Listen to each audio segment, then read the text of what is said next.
snorker, du skal ikke snakke. Ja, jeg spiller musik med tæerne. Du skal ikke sige, at jeg snorker.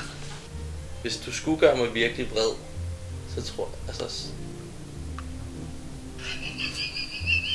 Allermest forelske hinanden, når...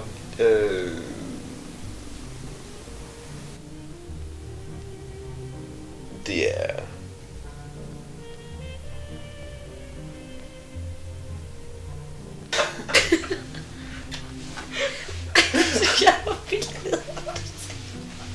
Hun startede med at være vild med mig, men droppede det, og så blev jeg lidt vild med hende, og så blev vi ligesom nødt til at finde ud af, hvad der lige skulle ske der.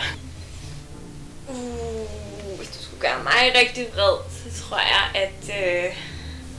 Når vi er sex, måske. Men det var lidt svært. Det kan jeg ikke sige. Vi har jo begge to været sådan lidt vilde med nogle andre. Du snorker ikke så stille, der skal man bare lige give dig et lille dask og starte det igen. Så jeg droppede det jo, fordi du var sammen med en anden, ikke? Jo, jeg var sammen med en fyr. Og boede sammen med ham. Ja. Og tænker så, at der kan jeg ikke rigtig få noget ud af det. Jeg kan ikke helt uden på min Miu så. Det kan faktisk godt være, at jeg måske vil stille dig igen. Kan man sige, så er man sådan tæt på hinanden, og så er man sådan, det er nice. At det er altså virkelig underligt svar, Andreas. Og så er det så, du begynder at blive vild med mig. Og faktisk er sur over, at jeg render rundt og tager de andre piger på brystet, men ikke dig. Ja. Hvad man ikke ved, har man ikke ondt af. Du skal da stå ved den, du er. Ej, der er lige noget, vi ikke har fået snakket.